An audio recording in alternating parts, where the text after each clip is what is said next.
Are you ready to get the support you need for your author career and life? Join international indie bestseller Angela J. Ford and fantasy author Stephanie Wabwa as they talk all things writing, publishing, and the real life of an indie author. Welcome to the Indie Author Lifestyle Show. Living your best indie life starts here. Welcome to the Indie Author Lifestyle Show. We are back with episode 18, where we will be talking all about audiobooks. So, Stephanie, we are now hitting, well, at the time of this recording, it is the end of January. So, what's good in your world? Hey, Angela, I am doing good. Yes, it's the end of January, and I am on the next novella for the Seraphim Resistance series. Technically, this is the first official novella because the previous one, it's more of a freemium. So it is a lead magnet. Now, granted, I did share with my audience that they can get physical copies of it, signed autographed paperbacks, and they could also get the digital copy on Amazon. However, if they opt in, they get it for free. If people don't want to opt in, they can just buy it elsewhere. And also, I'm doing that because some people might think, oh, well, you're gypping people. If you're giving it for free, why would you make them pay for it? That's not cool. Number one, shipping isn't cheap. So getting the autograph paperbacks, like those funds would go to things like that. And then also collecting the funds just for other author expenses, editing, designing, formatting, all that fun stuff. So that's what I'm doing with Seraphim Falling, which can be found on stephaniewawaauthor.com/seraphim-falling. That is that story, but I am working on the official opening novella for the Seraphim Resistance series, and it's really fun because I've been messing with ideas for it, and I finally got the story idea, which I'm excited about, so I can just jot it down and go ahead and dive into that, get that written as I continue to plan in the back of my mind for the Tainted Scarlet book, which is up for pre-orders, but now has to be written. So I'm on a little bit of a deadline. So I'm in the fun zones, right? Like, this is the fun part of the process for us, where we get to plot, we get to write, we get to make these worlds come to life so that readers have all the fun things to read. So I'm really excited. One story is all about angels, another story is all about fae and elves. So it's like I get to do all the fun stuff with fantasy, and I'm just having a really good time. So that's what I'm focusing on. And then I will be reviving my episodic story with my newsletter. Came out and I had a little heart to heart with my with my newsletter, because I had to take a little break from it for several reasons, but it's going to be coming back, and that story as well, which is it's a fantasy story also, but it's more on the elemental side, which is really fun. So that will be coming back to life soon. So just a few stories to continue 2020. So I'm really excited about that. What do you have going on? That is really exciting. I really like that you're going to have your book available for free and then also on Amazon. And I must admit, as much as I like getting free stuff, I actually prefer to buy books from Amazon just because I have it all linked up with my Goodreads reading challenge, and it'll count it as it'll automatically count it instead of me having to manually put it in. And I know that's like the epitome of being lazy, but that's what I like to do. Also, another thing is I'm in the Kindle Unlimited program. I finally bit the bullet and I was like, I'm just going to do it because I read so much. Like, I've already read, like, I talk about time a lot, but I've already read 7 books this year. Nice. So, That's you know, good. I was thinking about it and I was like, I talk about time. I talk about time for writing, yet I'm over here reading. So I might as well have Kindle Unlimited so I don't have to buy all the books and then the authors can get paid for me going through the pages like a crazy person. I'm just really enjoying it. So yeah, as for me, I am just getting excited for my next release coming out February 14th, which I believe by the time this podcast comes out, it will already be out. But I think what we'll do at the end of the show notes is we'll start including a segment on what we're working on and include links to our stuff so you can kind of peep in and see and get ideas for your own stuff. So that's it. I really did not get any writing done at all last week, so I need to do some major writing this week. So that's what I'll be working on, just getting words in. all the fun stuff. I mean, I didn't get any words in either, although I'm in a different phase of the process. I'm back to plotting. I do want to reach that place where I'm in 3 phases at once, which for some is overwhelming, but once you've done it for a while, you kind of find your balance between it all. Writing one, plotting another, while marketing the other, you know? That way there's something constantly being done and books are constantly coming out and visibility is constantly being garnered for the books, so on and so forth. But I think that's awesome. Choosing Valentine's Day for a book release is genius, first of all. Prime Day. Hey, I have a Valentine's Day gift for you, or this book right here. So that's really smart. I'm excited for Pawn, y'all. It is going to be dropping Valentine's Day. Can't wait. I actually am one of the lucky people who get to read it ahead of time. I got an ARC copy, and so I'll be diving into that and leaving my reviews before it comes out. But I'm really excited for it. So today we have a fun topic to talk about. Something that, as authors, I think in our industry we need to talk about more because it's growing, and some of us like to avoid it because we just don't even want to deal with it. And some authors are like fully submerged into it. They have it already going on, and they're doing great with it. And so today we're going to be talking about audiobooks, which is super exciting. This is episode 18, and we are diving into all things audiobooks. And so today I will be just doing most of the questioning, and today will be more of like an interview with Angela, telling us about all things audiobooks. And so I wanted to go ahead and just dive right in. So my first question for you, just for people who may not have heard the term before, they don't know what it is, or maybe they thought they knew what it was and they actually don't. No shade, no tea. So what is actually an audiobook? Like, what does that even mean? And where can you get these things? Like, where can you listen to them? Yeah, so I mean, when I think about audiobooks, it's just basically someone reading the book out loud. You can listen to it instead of read it. And I know that that can vary on different levels. It can be someone reading it out loud and doing the voice acting where they will just kind of change their voice for each character. Some people might add in music or special effects to it. I've heard people do that as well in audiobooks. But basically, it is the audio recording of your novel.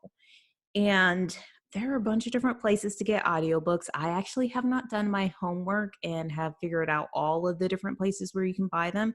But basically, I mean, honestly, if you go onto any retailer, you can just like search for audiobooks and find them.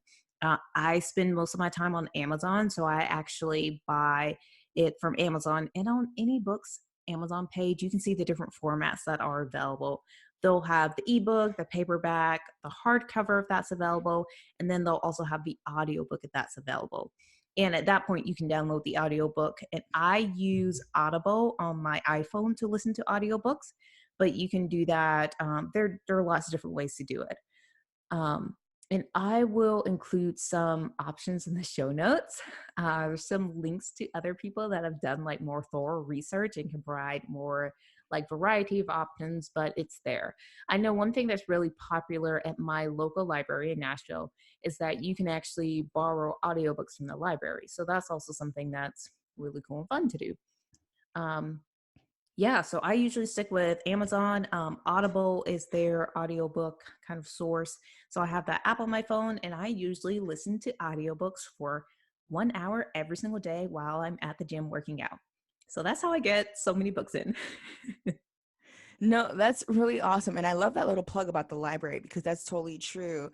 It wasn't until recently when I went to the library I realized that they had an entire section just for audiobooks. Like I didn't realize that was a thing. You know, I didn't know that they were that big.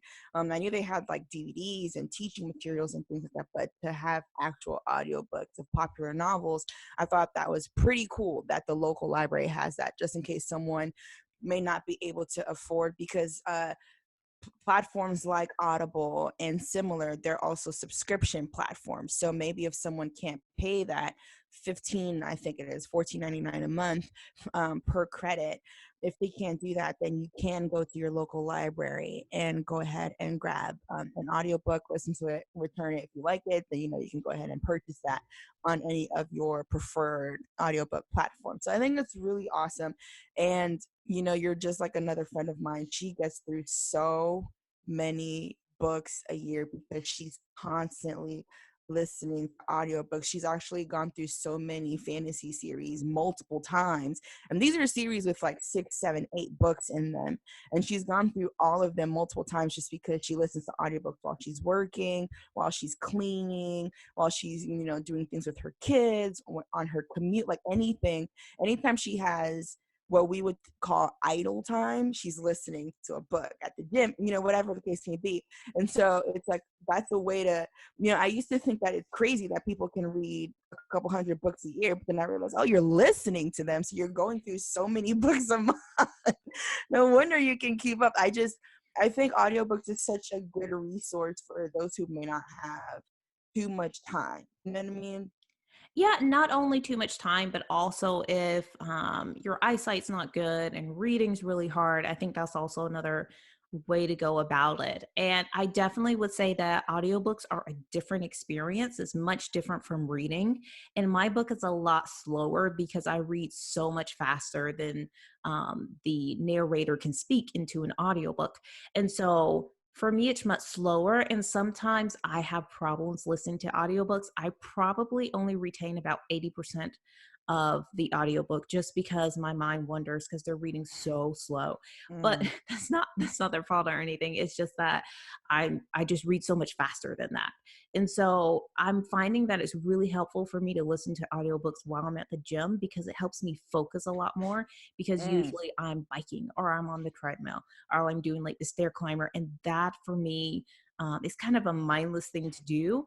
And so it helps me focus on the books a lot more versus if I'm at home doing like housework or something, I'm not going to hear that audiobook at all because my brain is going to wander off and I'm just going to be in the clouds. So I'm finding that it definitely is a much different experience than reading, but it's still awesome. It's still worth it.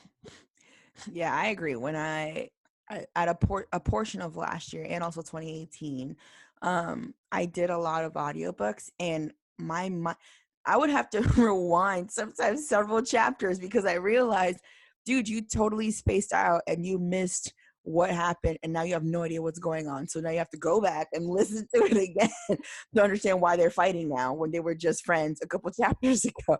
So I think that's a really good point to point out.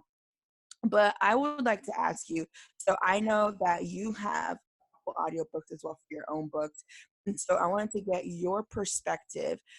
What do you think are the benefits of having an audiobook for your novel and your series? Like, what are the actual, like, why should we have audiobooks?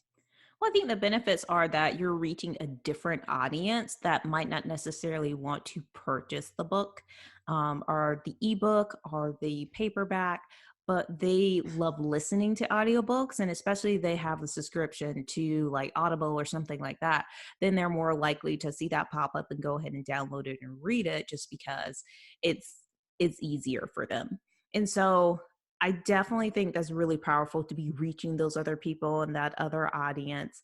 I have been trying to record audiobooks like since 2015, which I'm sure we'll get to in a little bit, but I've just struggled with it. But I brought out an audiobook for Realm of Beasts. That was my very first audiobook.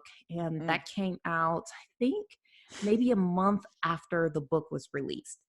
And immediately, like, it just took off. Like, people are downloading it. Amazon allows you to do different credits so you can give people the book for free to read and review, so that was great. And so passing out those promo codes were very helpful because it just really made people on my email list feel included. And then I'm sure I reached other people that really love their audiobooks, and so that was really fun. That was great. And also it was a revenue booster too. Like, that's a completely different revenue stream coming in. Like, even though it's the same book, it's really nice to have that additional, like, okay, these are the people that like audiobooks. And so that would come in, and like immediately it just brought in, I think, like a couple hundred a month was what it started Mm. out as. And I was like, oh, that's not bad. That's not even pocket change. That's pretty good. So I That's was pretty really good. happy with that.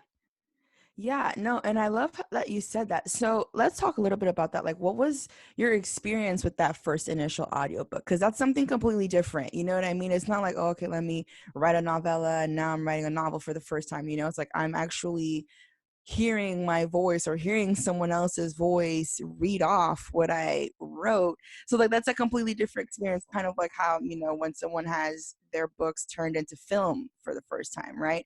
So like what was that experience like? And when you were done, did you think, oh yeah, I definitely gotta do this Well, it was an interesting experience because I just feel very close to my books, and the way that I picture things in my head and hear things in my head is a lot different from what people who are reading it out loud say it. And so and I did this with the Five Warriors too, which is my very first book that I published back in 2015.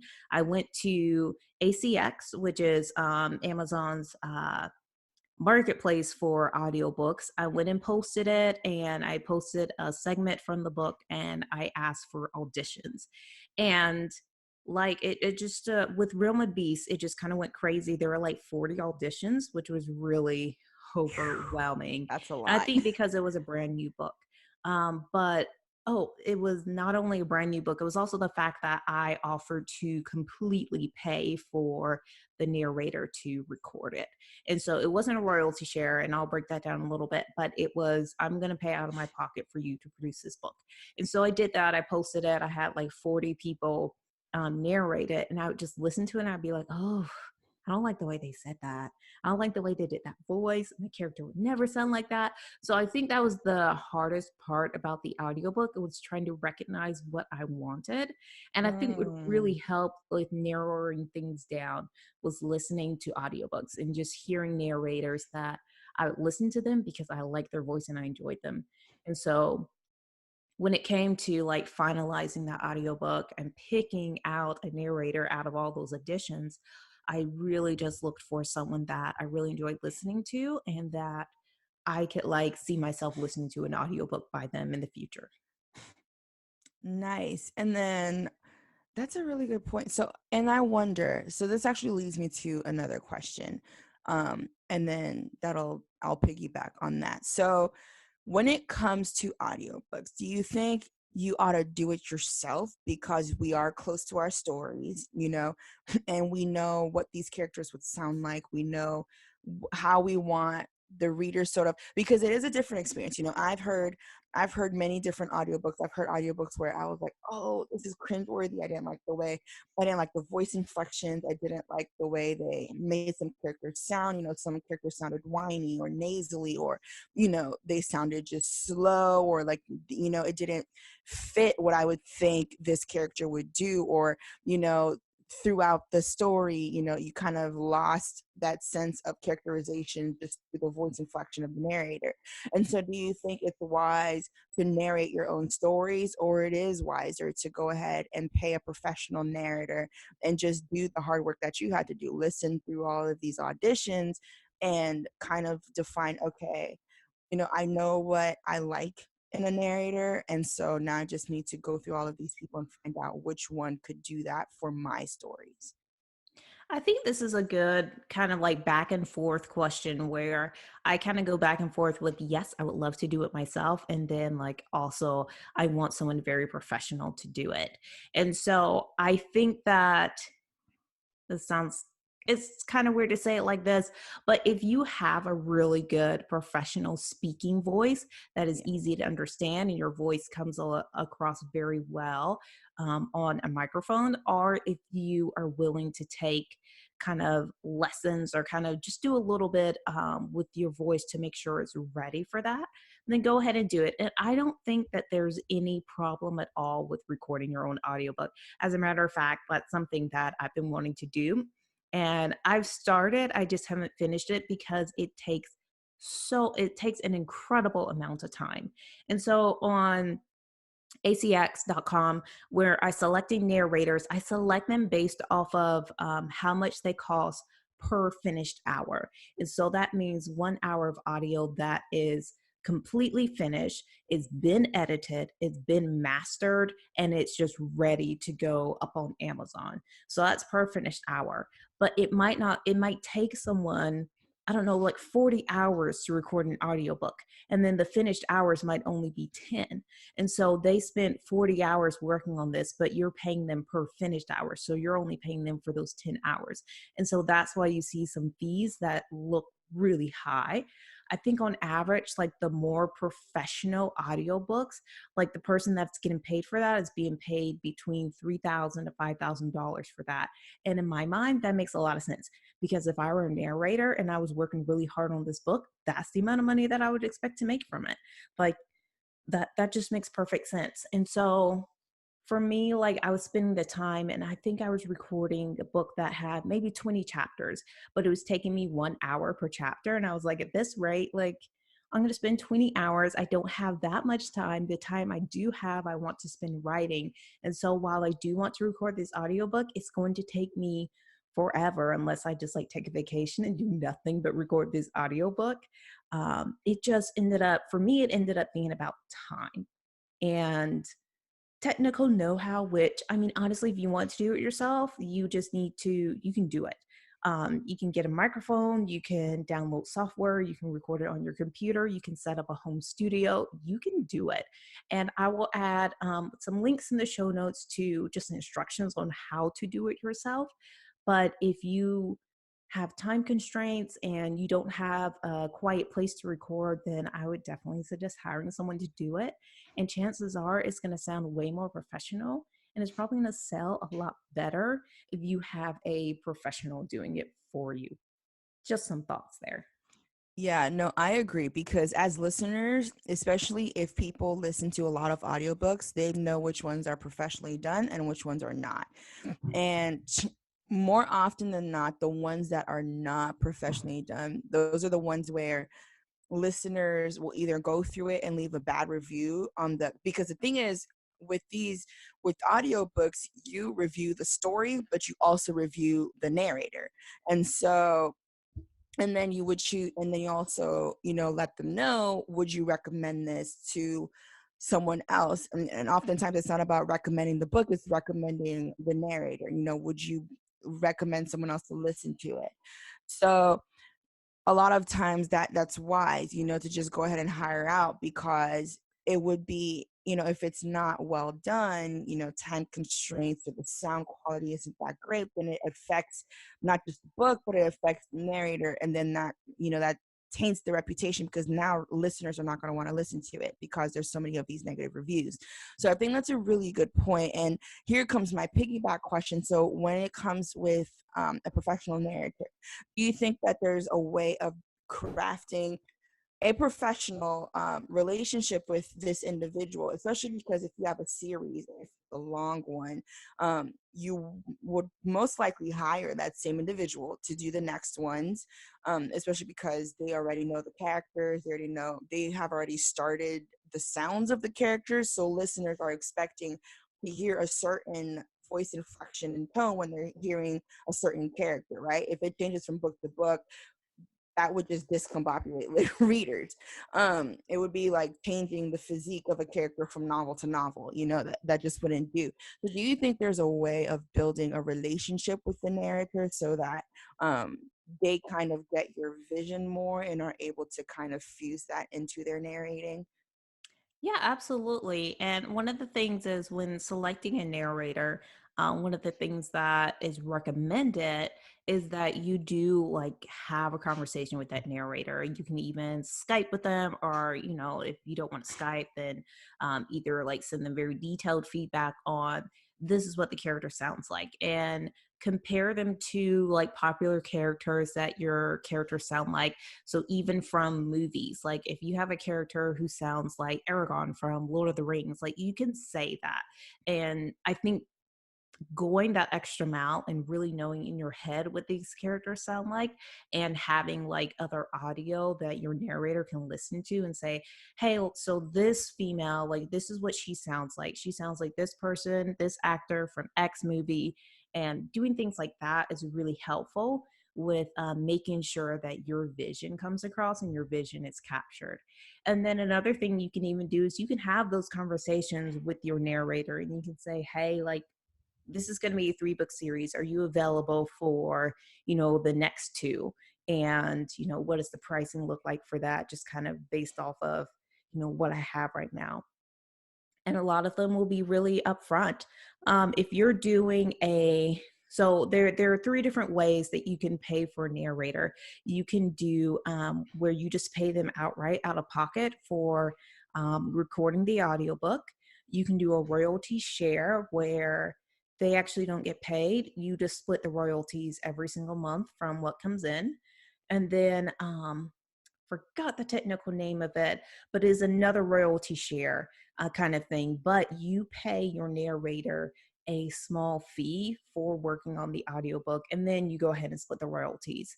And so that last way is a great way to get a very professional, more expensive narrator that maybe you can't pay for them out of pocket.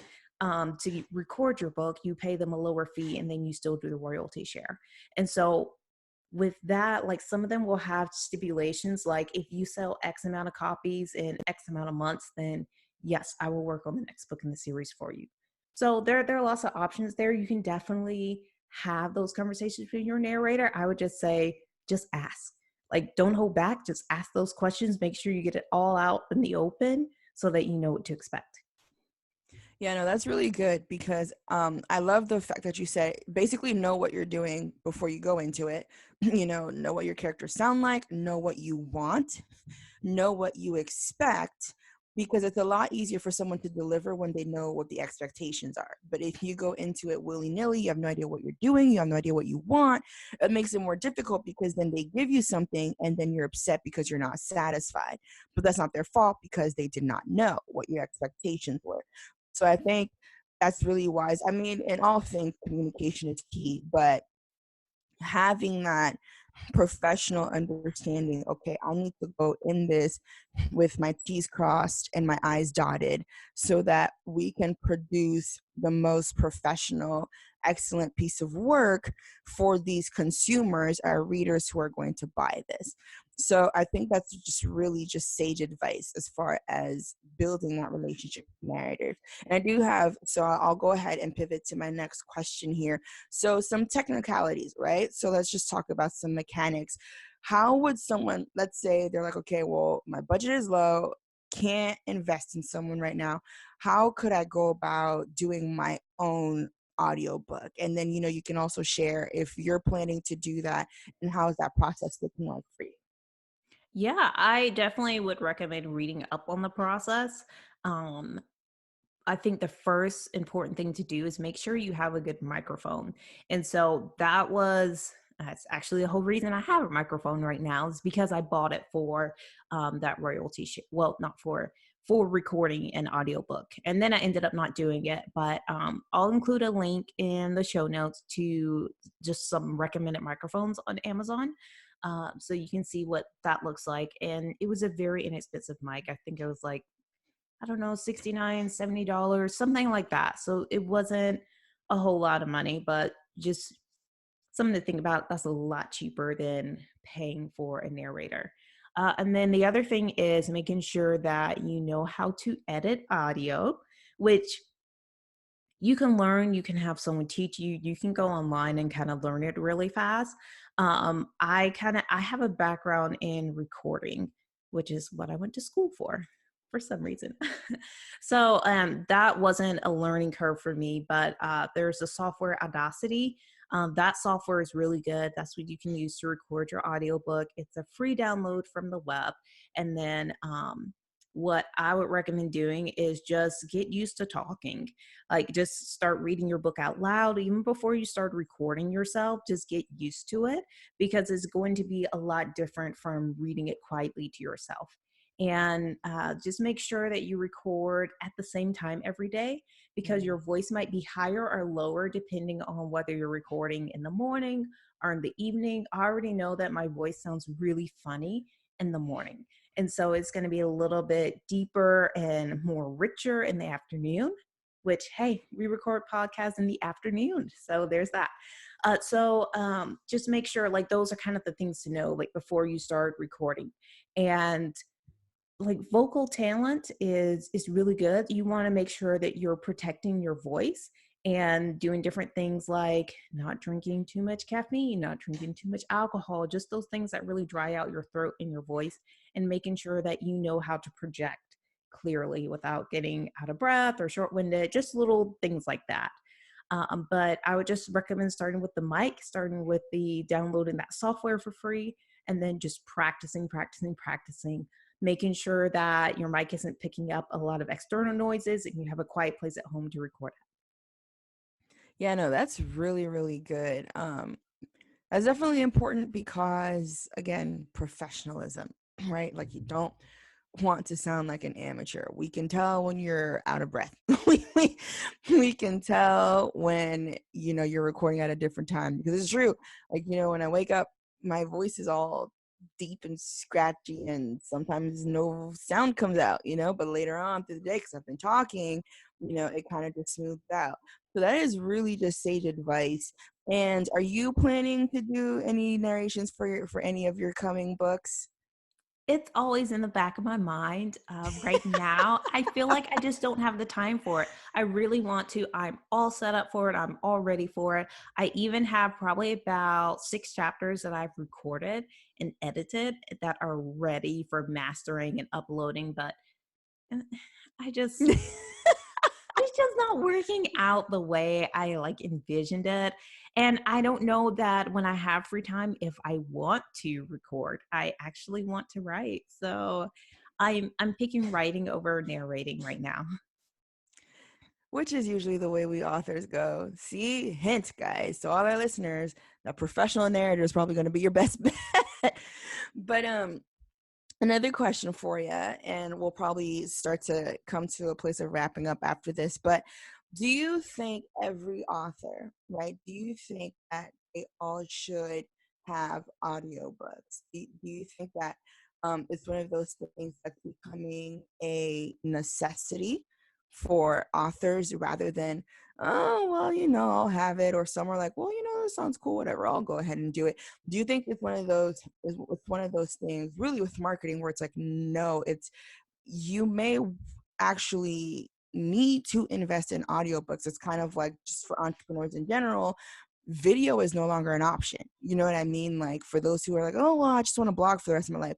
No, like, video is no longer an option in this era. So do you think that with the author industry, audiobooks are no longer an option? And if they already do have books that have been published, should they go back and get narration for those books? So absolutely. I think audiobooks are quite frankly the new ebook. Like, Mm. people love reading, but I just see in the future audiobooks just kind of climbing in popularity. And it's the same thing with like the hardcovers and paperbacks. Before the ebook came around, hardcovers still sell, paperbacks still sell, ebooks are still going to sell. Audiobooks probably are going to take over. So I think it's wise to go ahead and start planning to have audiobooks. And I'm finding, just from my personal experience, the audiobooks that do the best are the ones that come out around the same time the book comes out. So if you can, I recommend scheduling it, getting your schedule together in such a way that you can release the audiobook and the ebook and the paperback like all at the same time, and just kind of get the most visibility out of your book. As for older books, yeah, you can definitely go back and add audio to those. It might be a good way to run an extra promotion and really kind of push your backlist and really get those books selling again. So definitely, I would say go for it. You have nothing to lose with audio, especially if you're doing just a straight royalty share. Just go for it. I definitely think that it's something that will increase in popularity in the future. Yeah, that's really awesome. I agree with that. I just feel like everything is just moving into that direction. You know what I mean? Video, audio, SaaS, which is just a fancy little acronym for subscriptions. Like, I just feel like the world is moving towards that. And so rather than avoiding it and pushing back on it and no, I don't want to do it. It's going to cost money. Blah, blah, blah. Might as well just get in on it now because that's where we're headed anyway. Right. So like, even for me, I'm like, okay, it's not just, oh, I write this novel, I publish it, I market it. It's, oh, you also need to prepare for audiobooks and to get that so that people can read it, people can hold it in their hands, and people can listen to it, right? It's about visibility. It's about being on as many mediums as you can be, and just maximum exposure, right? So, and just capitalizing on every opportunity you can. And so I was wondering, Angela, if at this time you have any other words you would like to share as far as audiobooks, and what would you like to leave our listeners with when it comes to audiobooks? Yeah, so one other recommendation that I have around audio is that I haven't done this yet, but several authors that I know have said that they tend to see like the biggest audiobook sales when it's bundled together. So you have a series that's complete, having the audio for that complete series and selling it alongside that complete series, whether it's the box set, that tends to work out really well just for maximizing your income. And I would say that for audio, like definitely going into the audiobook realm is another way to maximize your income. I shared earlier that it was just a nice boost, even it was a couple $100s a month, but that's a nice boost to selling books. So definitely go for it and enjoy it. Have fun with it. Absolutely awesome and sage advice, Angela. It has been awesome just talking to you about all things audiobooks. I know this will help our listeners because this is where the industry is headed. And as indies, we've got to be prepared. If this is going to be our lifestyle full time, we've just got to be prepared. And audiobooks is one of those things that we've got to do. So this was an awesome conversation. Thank you for just giving us all of your wisdom and all of that value. And to our listeners, we will catch you on the next episode. See you next time. The journey to becoming a full-time author on your own terms doesn't have to be lonely or hard. We have an awesome community where we chat daily, write together, and motivate each other. To be part of this vibrant community of indie authors living their best bookish life on their own terms, go to indieauthorlifestyle.com/inner circle for more information. If you enjoyed today's episode, we'd love to hear more from you. Leaving a rating or a review helps us to create more great content like this. Be sure to rate this episode and subscribe to the show. Thanks for listening to the Indie Author Lifestyle Show. See you inside the community.